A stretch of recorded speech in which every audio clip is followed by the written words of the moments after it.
everybody. We are here this month and we want to welcome you to a three generational perspective. And I'm your host, Lisa Keaton, and we have with us Tamira. How are you? Hey, I'm good.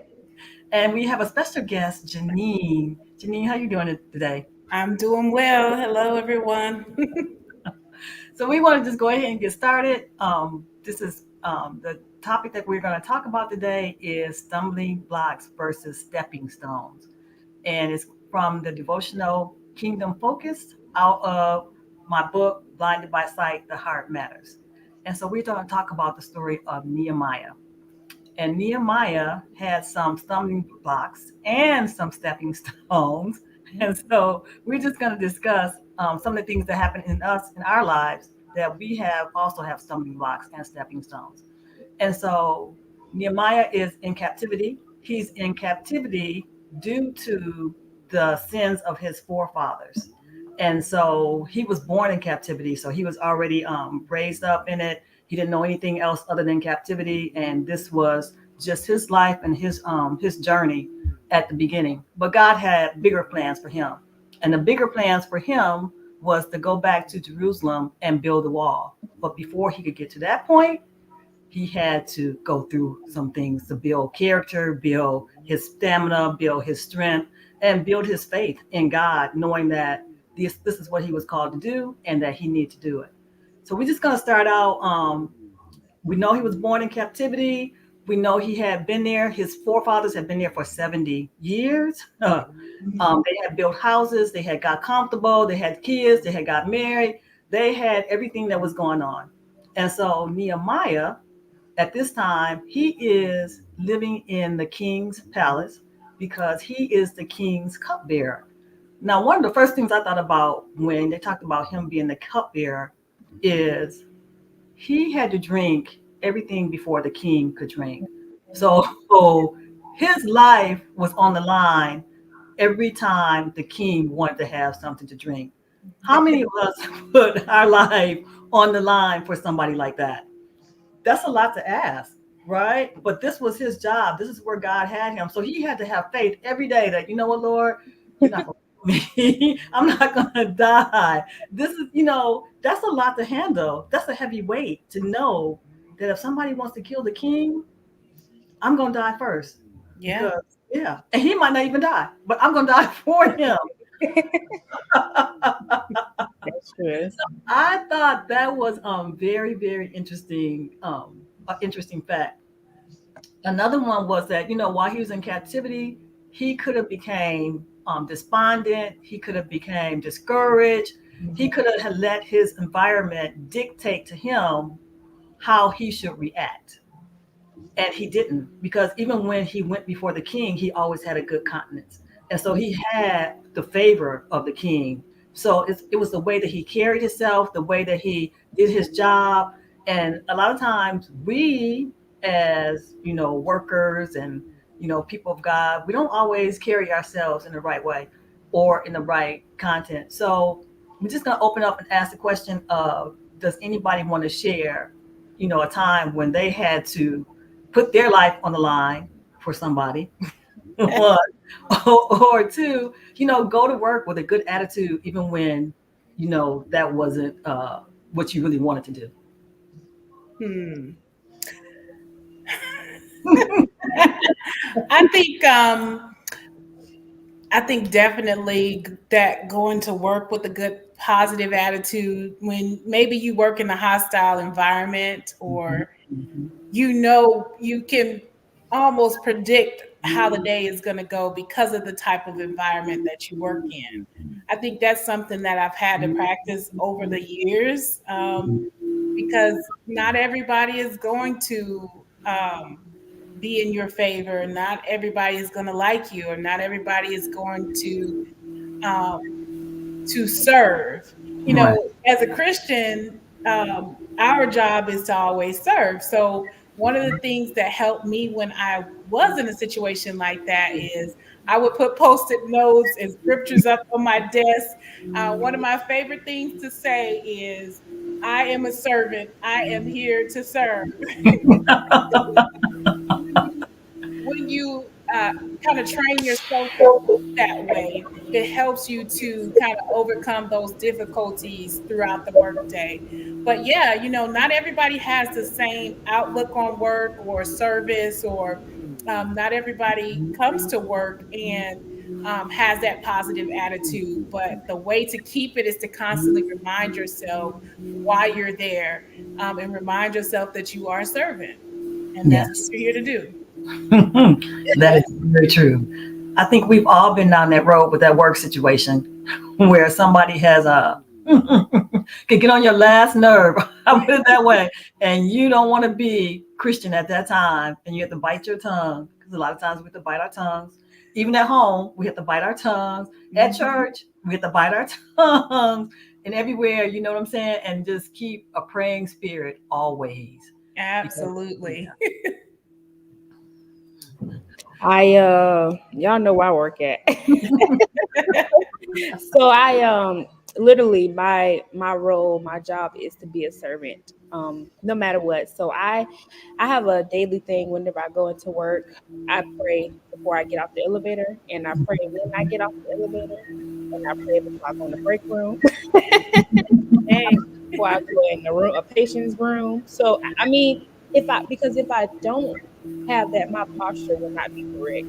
Like not enough. So I have to literally keep myself on with, encouragement and reassurance. Just like how you say you have your post-it notes, I have to have that in my head whenever, like whatever task that I'm doing, I have to remember that I'm doing this unto the Lord, I'm doing this unto his people, and it's challenging, but it makes me a better person. So Yeah. it's worth it. So that was one of Nehemiah's areas that he had to get past in his stumbling block. Sometimes they might not look like that. Sometimes they could look like stumbling blocks in your life. Say, for instance, when I was going to college, right? I wanted to go to college. I had already decided I was going to California. My father had already said he agreed to let me go to California. And I was like all excited. I got really good grades in school. And then when time came around for me to go, he was like, I'm not paying those out of state fees. And I'm like, but you promised. You promised. And, that could have been a huge stumbling block for me because, that was like my dream. And I always wanted to live in California. And I could have just been like, you know what? I'm not going to school at all. I'm not going to college. I'm done. I'm finished. But I didn't. I went to school. I didn't do well the first 2 years at school, but I did go. But after that, you know what? I'm like, I'm not going to allow this to be a huge block or stumbling block in my life. I need to use this as a stepping stone.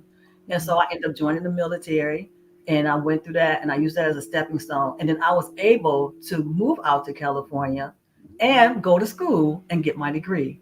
So sometimes we have things that stop us in our path, but you don't have to allow it to keep you there or make you stay there. You just use it as a stepping stone instead of a stumbling block. Absolutely. So that reminds me of something that happened, I guess, last week. And so this conversation a little bit later when I'm not so upset. True. So that's what I chose to do.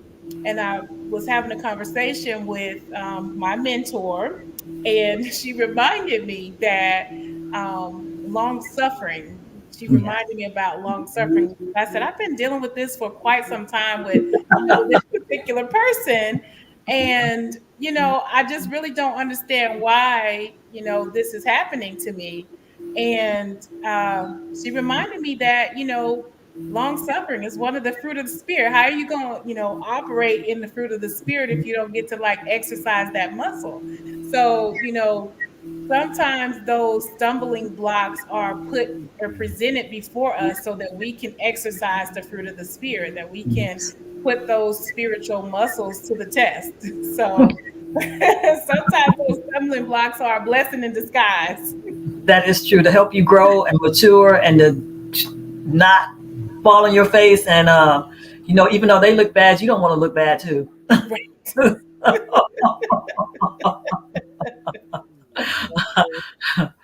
So That is interesting. That is interesting. Sometimes, even people in the least expected places could cause you to stumble. You would hope that, if you're in a church environment or you're in somewhere where it's a lot of Christians together, that people will be more mindful. But the church is a hospital. And so people are there, they're still, trying to get well, or Jesus is still trying to heal them. And so it's not always what you think it is. And then you have to think about those people that are in the church. They came from the world. Right. And so when you come from the world, of course, you're going to bring worldly things in, and it takes time to grow out of that. It takes time to mature out of that. So, yeah, that could be, thank God you let that be a stepping stone and not. Amen. Right.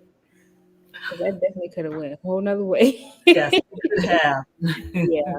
I think it's And in my mind, it did go another way. right. Right. Okay. But your perspective was what shifted. And I think that's very important with anything that, that we're going through. Like you say, stepping stones or building blocks. I think your perspective just has to be aligned with God, That's because true. we think that the bad things that are going on, like this is not from God, whatever, and want to go down a different path. But some of those things come directly from Him. And it's to build us, it's not just the, like, I guess, charisma of things. It's the character, like it's not just the things that you see on the outward appearance. Like God, He sees man's heart. Yes. And that's more important to Him more than anything else, because we're representatives of Him. So. Right. That is very true. One of the other things that I thought about is, when Nehemiah wanted to leave to go build a wall, he had to ask for permission from the king. Now, for a long time, I had a hard time dealing with asking somebody for permission. Even at work, they'd be like, you can't just tell us you're going to take a day off. You need to ask, can you take a day off? And I'm like, it's my days. I'm telling you, I'm taking a day Oh my gosh. And so that was something that I had to learn over time. And it's not, even now, sometimes it's still not easy for me to be like, I would like to take this day off. It's going to be a problem. And it really depends on your boss or who you have to report to. Because my project manager now, he'd be like, I don't care. Just, take whatever days off, whatever, just, put it in the system, let me know. And he just approves it.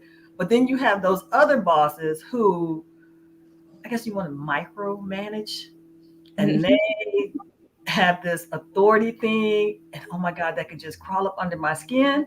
Still trying to heal me in that area. It's interesting. Life is interesting, and so we all can take those little journeys and go off on these little tangents about asking for permission. So, have you guys experienced that?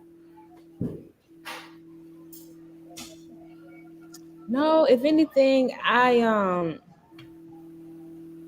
asking for permission, it'll be from a perspective of asking God for permission to make a certain move in my life. Lately, that's what it's been. Like, do you want me to stay here? Is it okay to go? We kind of, if not, then why? Right. But permission, I just have, honestly, when I look at permission, with the career that I have, I kind of just look at it as my responsibility. I'm more in authority at work in my position, more than, asking for permission. I mean, I do have to ask for permission for certain things, but I have a bit more autonomy for the kind of work that I do. So right now, lately in this season, the more asking has been for God. It's the end of the year, and just trying to make sure, God, okay, is this where you want me to stay? Do you want me to go? Are you setting me up for another place? And if so, what do you want to prepare me for? It's been more so asking about those type of things specifically. Okay. Yeah. And no answers yet, but yeah. I think that's the hard part about asking for permission. You don't really know what the response is going to be. And sometimes you don't get the response when you think you should get it. Yeah. But I think one of the things that kind of helped me when it comes to asking for permission is you if you're asking someone for permission, then that means that they're in somewhat of a higher authority than you. Mhm. So that means that not only do they have a higher authority, they might have a higher level of understanding of what needs to go on, when it needs to happen, who needs to be in place. And so sometimes if you do things without asking for permission, you can potentially set the entire team or the entire family or the organization back because you're doing something without considering the big picture. And so for us, when it comes to God, God is that higher authority. Yeah. And if we don't ask him or consider his thoughts on things, we're disregarding the big picture. We're taking things into our own hand and kind of, thinking that we have it all together and we know what the outcome is going to be, but in reality we don't. And so I think that kind of helped me in that situation when it comes to having to ask for permission for certain things. I think what Sister Alicia was saying, being single and you're not having to be accountable to anyone but yourself makes it difficult at times, the authority.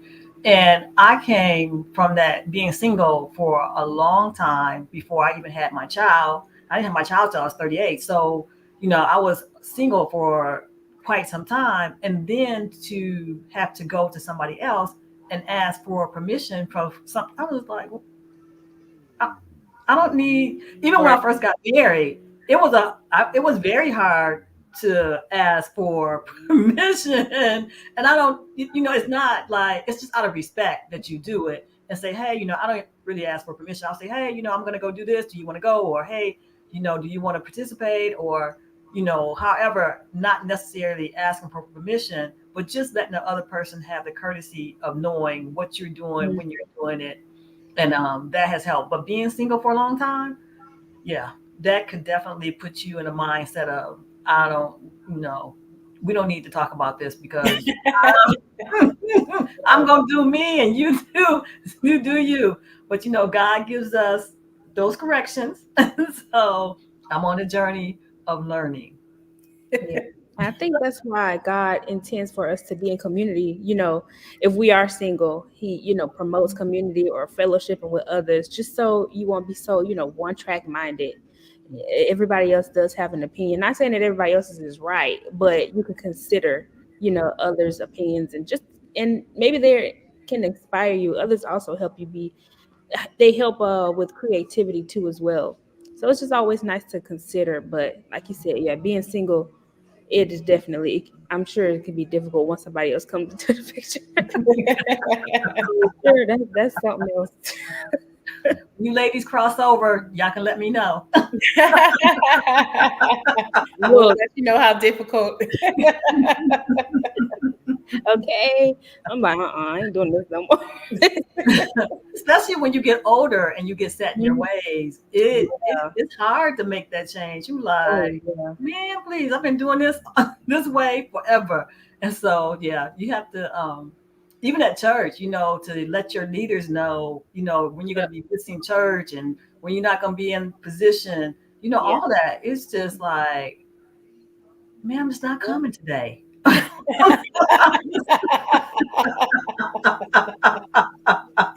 I'm playing hooky today, and I don't want to tell you that. Oh my God. Like, why you not coming to work? I'm sick. I'm sick of work. I'm not Right. sick. I'm not Right. sick of work. Just sick of work. Just But I'm sick used of to a work. sick day. But I'm just really sick of. I need a mental break. Miserable. Everybody needs like a mental break and some Yes. time off. And it's just like, why y'all got to know all that? Right. So Ooh, you brought up a really good point on where you said asking permission from God. There have been so many times when I was younger, I did not seek his guidance or seek permission from him. Like I was a single mom. I'm sure he wouldn't approve that, but he took that journey. That was a stumbling block for a while, to be a single mom and stuff like that. But he took it and he worked it out yeah. because I don't think that if I had not had her when I did, because I wanted to make her life better than mine, and so I raised her in the church. Mm-hmm. So if I would not have had that child, I probably would still probably be out there on the journey somewhere, still trying to, find the Lord. So even though it was a stumbling block for me, he set it up so that it was just a stepping stone. Because, by then when I did have her, I already had my career, I was pretty financially stable. Had a stable environment for her to live in. And so it wasn't like I was a single young parent who, you just constantly start struggling and struggling and struggling. But because that could really just keep you stuck Mm-hmm. at to be young and not have your education or not have the financial means when you have a child out of wedlock, or even if you're young, married, and y'all don't have a significant income in order to make it and you're struggling. Those would be some big stumbling blocks. But I just want to encourage anybody out there who's listening, if you do have that, just to try to make it into a stepping stone and not get stuck there in Yes. that spot for the rest of your life. Don't let that deter you from where you can be and where you can go or where God is taking you. Yeah. That's really, really good. Amen. So some other areas that could be a stumbling block is death. Mm-hmm. If you have somebody close to you that passes on, and that could stop your life. I mean, dad's not my dad. Think about my dad. My dad died on February the 18th. My birthday is February the 22nd. We had his we had his viewing on my birthday. Wow. Right there could be a huge stumbling block, right? And it was just like, and for a long time, it was a stumbling block because I functioned, and that was it. I functioned. Yeah. I didn't, yeah, I was just, I was a single parent. I had a child. I had a job, and I just had to keep moving and keep going. And, you don't think about that as being a stumbling block, but it was. And eventually God allowed it to be a stepping stone because I was able to relocate from where I was at and get some help. I moved to Florida and got help. My mom was here. My brother was here to help me. And so those were stepping stones, but initially it was a hard hurdle to get over. Yeah. And so I've experienced that. I'm learning that whenever there is some type of death, and then also, physical death, also loss in friendships are very, very significant as well. Family members, a job, I'm learning that grief is not linear, Yes. and it's okay to grieve. A lot of people, well, even no one has to necessarily tell us, but we ourselves put ourselves on a timeline when to stop grieving, and when to look okay, or okay, that's enough crying. It happened 2 weeks ago, like that's enough crying. Like, hold on, your body is just like, wait, but I'm still like over here kind of, and the body remembers trauma very well. We have this, sorry y'all, no nurse, whatever, but our nervous system, it basically keeps record of everything that happened in our lives. It's like the amygdala. It's in the back of our brains, and it's a small little gland, but it's in the nervous system, and it keeps track of every emotion, like everything that you've ever felt, everything that you've ever went through, from the time that you were born up until however long that you've still been living, and it can record every emotion that you felt with every experience that you had. And it literally just goes to show you that grief isn't something that you can just get over. Like, death is, it's not like okay, that was yesterday, today isn't today kind of thing, And I was just, when you were talking, Lisa, about death, and how your dad on your birthday, that I'm sure that made a huge impact on how you now view your birthday. Yes. But before that, it wasn't like that. Right. It just shows us how in any event that happens that, we think of as good, it's now, the opposite. But it just also reminds me of how good God is, because he says that we're renewed daily, and he gives us the opportunity to let go, not necessarily like forget what happened, but he gives us a chance to continue to move on. And I've been doing that since 2020. I clearly heard God say, even in this, I can use your brokenness. I mean, and that's the word He gave me 3 years ago. So whenever I feel as though the grief overwhelms me or overtakes me, or my past tries to remind me of what was, sometimes I just go back to that word that was promised to me, just to remind myself, like, hey, even though things around me don't look this way, or I'm just gonna have to learn how to just move forward. It's a process. It's the in between. Yes. Mhm. Oh yeah, in between is what gets us. Like, we know what's ahead of us, but it's the in between. Yeah, absolutely. And that does remind me, so I can do you one better. So my dad was in the hospital leading up into my birthday, and my birthday is on the 28th, and we literally got a call on the 27th around 11:30. Oh, wow. And we had to make a decision as to whether to take my dad off life support. I said, well, if we're going to do this, we need to go ahead and do it now. Don't do it on my birthday.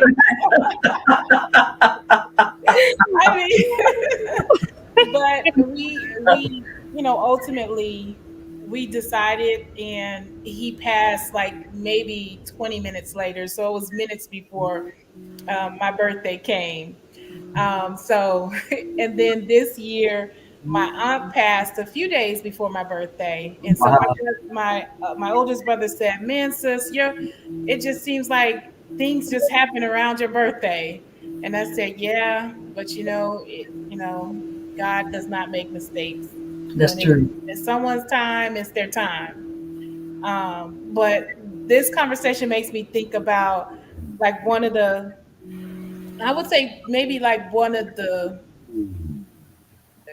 defining moments, like in my dad and I's relationship. We kind of had like a rocky relationship, kind of on and off or whatever. But before he passed, I would say maybe a year or two before he passed, I was introduced to, well, not introduced, I was informed that he had another daughter. And this daughter was older than all of his children. And so she would have been older than me. And then he said, he told me his version of the story. And then I would say about a month or two later, he walked her down the aisle for her wedding. So that was one of the things that kind of stuck with me. And I was like, he said that, she wasn't his daughter, but then he walked her down the aisle. So is she his daughter? So that right there could have been a stumbling block. But I do remember when he passed, I was so grateful that he got an opportunity to walk her down the aisle, because if he's waiting on me, I don't know, how long it's going to be before that happens with me.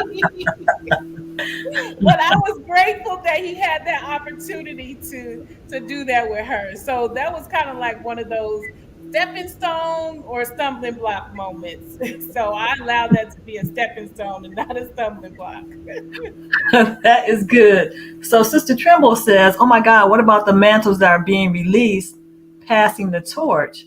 Mhm. Do you want to address that, Janine?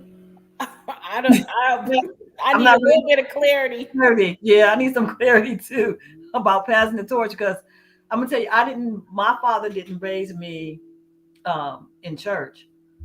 And so I don't think I would want the torch that he was going to pass. At least he was a good father. He was a good provider.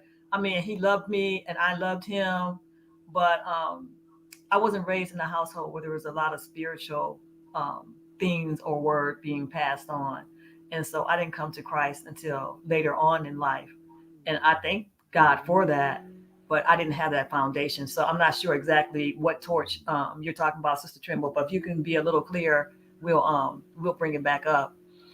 But the other thing is that I wanted to talk about is even with Nehemiah having to, born in captivity, and he had to, ask for permission to go do what God wanted him to do.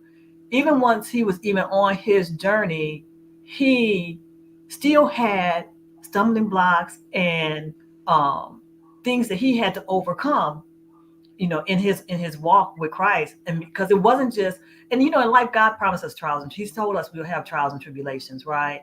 And so nobody's journey is going to be smooth. And so you're going to have these lumps and bumps and dips and dings and all those things throughout your lifetime. But the major thing is not to allow it to stop you in your tracks and not let it, get you stuck where you're at. One of the biggest problems I had when I was younger was asking for help. That right there could help you get over a whole lot of stumbling blocks if you would just ask for help, but not only just ask, but receive the help, because people can tell you and you can still reject it and you can stay stuck. So, you guys have any input about help that maybe was given to you in your younger years that you didn't receive or you didn't want to hear, or how did you handle that? I think for me, one story that sticks out for me is there was a particular time where some leaders had told me, Janine, you're just great. Thank you for everything you're doing. If you ever need anything, please don't fail to reach out to us. And there came a time where I was in need, like it was kind of a life or death situation, and nobody came. They didn't help me like they said they would. And so, when something like that happens, your natural inclination is to be like, I'm never asking for help again. I'm the type of person, I don't ask for help. I used to say, if me and God can't handle it, me, God, my sister, and my mom, we can't handle it, then it's just not going to get done. Like I have my faithful few in me, in the Lord. And if we can't do it, then it won't get done. Right.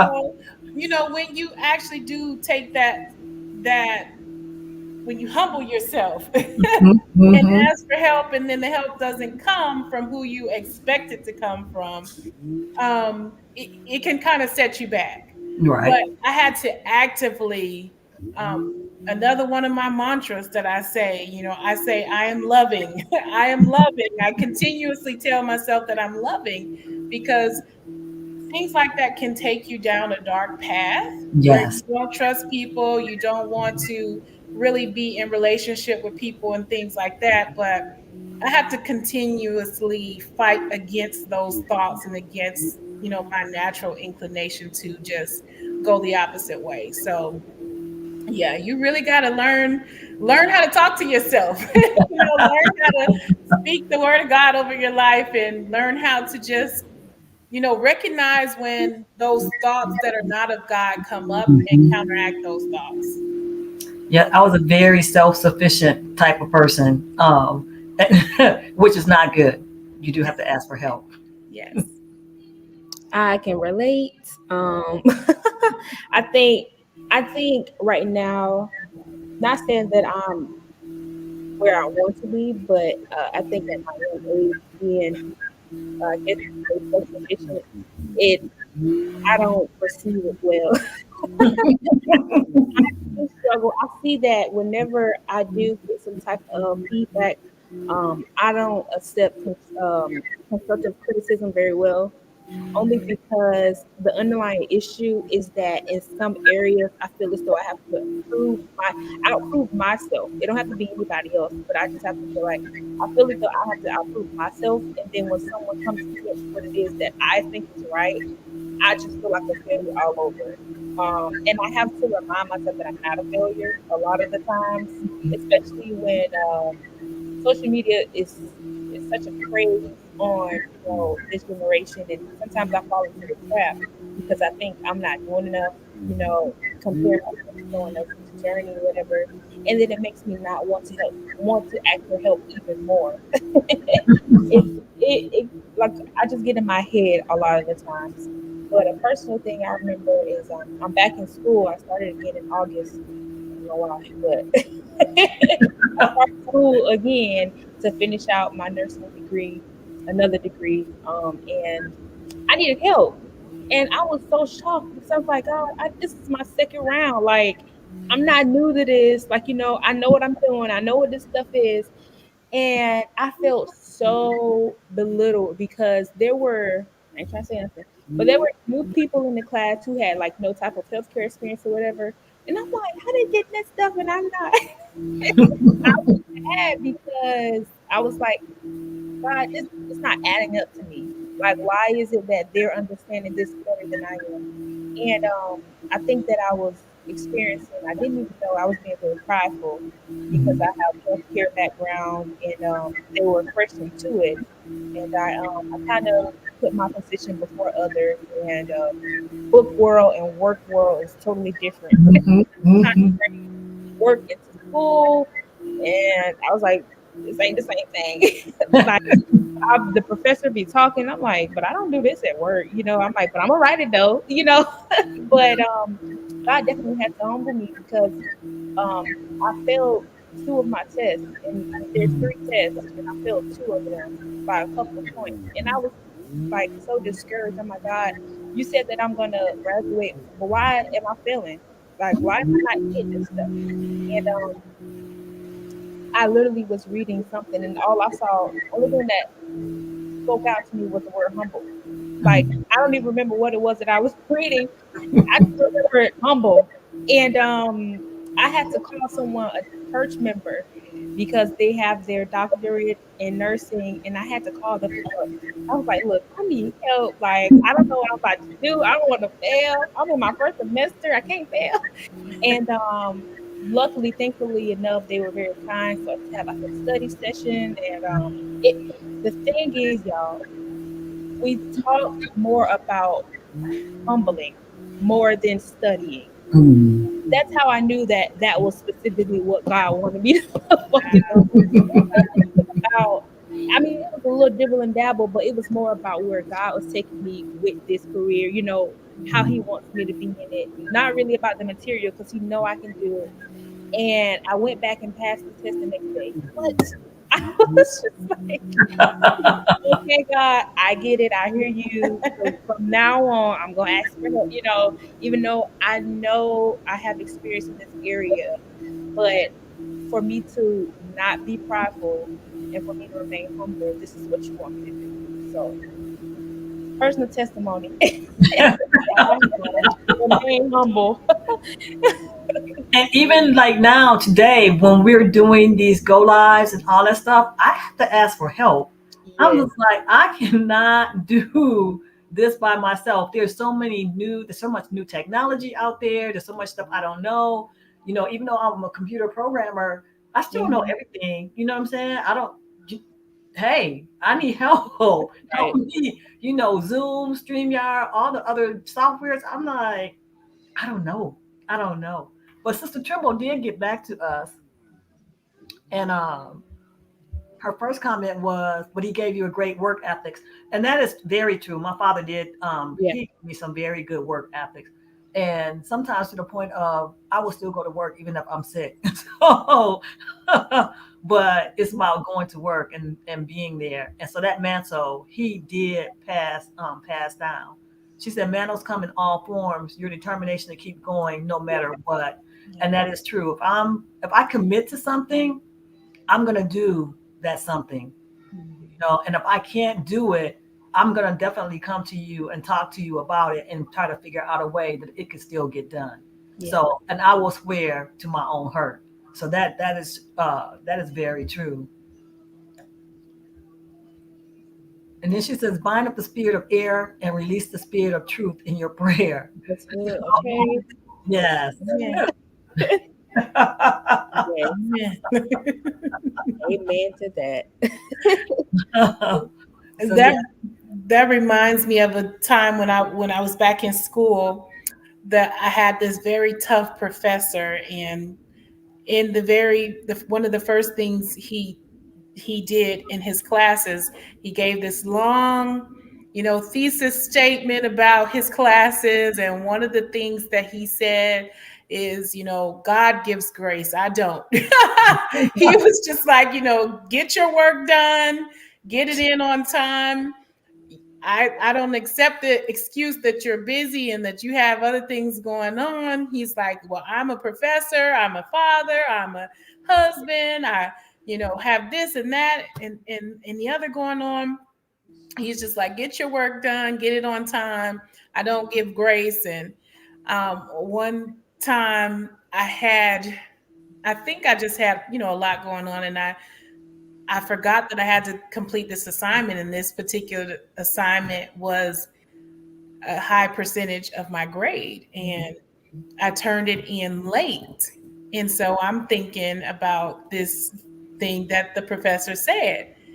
And I turned that assignment in late, and I never got a score for it. If he had scored that assignment, I would have failed the class. We're gonna put that grade in. Yep. I even emailed him and asked him about the grade and said, hey, I don't see a score for this grade. He never replied to my email. It would have been I give you grace. And I got an A in the class. I am not questioning the period, okay? I'm not following up on the follow-up. I am not. I didn't see it. Look, I didn't see it. Look, I did my due diligence. I sent you one email. You didn't reply. Hey, we're going to see what the Lord says about this whole grace thing. Okay. You got the last That is good. God does provide grace for all of us. Another point that I wanted to bring out about Nehemiah is once he got back to Jerusalem, he didn't let everybody know what he was doing. Mm-hmm. No, he kind of held on to it. He went around and he did the survey, and because he didn't know who was on his side and who wasn't on his side, and so he didn't, tell all his plans or put everything out there. So a lot of times as people, we want everybody to know. Even before we do anything, we want everybody to know. And whether it comes to pass or not, and then, people look, if you don't come to pass, they're looking at you like, well, you said you were going to do this and you was going to do that, but it didn't happen. And then when, you start on something, then you could have opposition in that way too, right? And so sometimes in life on our journey, God gives us something to do, but maybe it's not for us to tell everyone. Maybe it's for us to hold on to and pray about and seek him, and maybe, run it by, a small circle to find out so you can get confirmation, because sometimes, even now I still don't know when I'm hearing from the Lord and when I'm not hearing from the Lord, or if it's just my desire. So I have to share with a few people, a tight knit of people, just to say, you know what, have you heard this? Or does this sound right? Or, what else do I need to pray about in this area? So I'll know, if I'm on the right path. And like the other day, Pastor was telling us to pray about something. We were in church and he told everybody to be quiet and pray, right? He's like, did anybody hear anything? And I'm just like, Lord, I'm asking you about this journey right here, with these go lives, with, the summit that I have coming up. And I'm just like, I didn't hear anything. So I'm like, okay, since I didn't hear anything, I'm going to continue down the path that I'm on until he says no, or he says go in a different direction. And so it's just, you never know when you're supposed to move and when you're not supposed to move. And sometimes the Lord can be very clear. And sometimes, you're sitting back wondering, are you going to answer me? What we doing? What we doing today, Lord? So have you guys experienced that same thing with the Lord? Definitely. Oh God, yes, I definitely have. Like how I was saying earlier, I'm kind of going through that right now. I'm just trying to be aware and sensitive. I know it's the end of the year, and we clock things as if this is the end of the year and then new things come.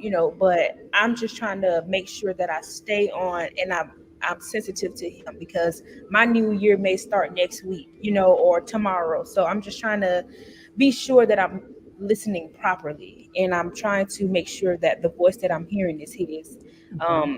It's difficult to know that everyone around you is getting a word, and and then you're kind of just still sitting in the same spot, and I still get encouragement from others, but specifically individually for me, I just want to know, God, okay, me personally, what do you want to tell me?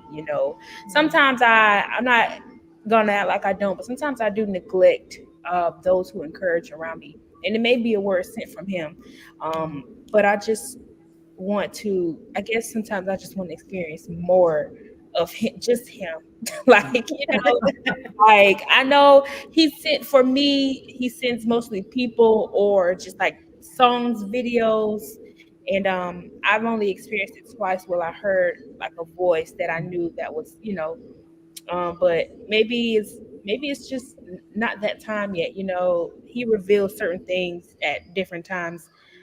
So I just look at everyone else's life in the Bible.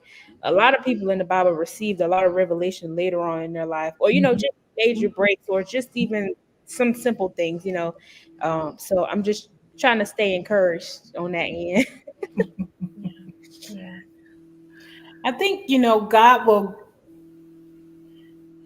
when you're learning to hear His voice, He'll tell you when it's time to say something and when it's time to be quiet. um, or He'll tell you when you don't need to share something at all. For me, there are some things that the Lord had shown me and or revealed to me, and He said, don't say anything at all. You know, I'll let you know when it's time to share that. You know, but yeah, I think that's definitely something that we probably have all experienced at one point or time and another, just knowing when to say something, when not to say something, or who to share it with. I tend to have my little faithful few, as well, um, who I share things with, maybe ideas or thoughts or concerns that I might have, and just if the Lord gives them something, or they feel inclined to share their thoughts on it, they do. And then sometimes they'll just tell me like, "Hey, that's out of my lane." I think we need to be around people who know how to say, "Hey, that's out of my lane." I'll pray with you, about that, but I really don't have any advice, or I don't know if that's what the Lord is saying. So I think, but vocalizing those things in those moments to people that you can trust, I think also teaches you how to hear God's voice as well. And it trains you how to respond to other people when they share things with you. That is very true. Well, ladies, we're going to try to wrap it up. So remember, Nehemiah, just like the people in the Bible had stumbling blocks, we also in our life have stumbling blocks, but just allow it to be let it be a stepping stone and not a stumbling block. So we can all get past the hurdle. Remember, we need to be supportive of each other, ask for help. When you need help, ask for guidance when you need guidance. And I think most people are willing to help. You have the faithful few who are always in your corner and they want to see you do your best at all times. And so we have people who love us and want to spend time with us and want us to do our best. So anyway, I enjoyed this. Anybody else have any final remarks or anything else that they would like to say? I would just say, if you don't have or know who your faithful few are, then maybe that's a point of prayer, because if you're isolated and you don't know who you can trust, I think that sometimes is also a stumbling block for us when we're making decisions or trying to hear the voice of God. So if you don't know who your few are, your village is, then that's a point of prayer, and God will, reveal them to you. That is very, very true. So we just want to tell everybody thank you. Thank you for coming on and sharing with us. We appreciate all the comments and all the help with the conversation. And thank you, ladies. And we will see you guys again next month. Thank you for having me. You're welcome. Come back and visit anytime. Yes.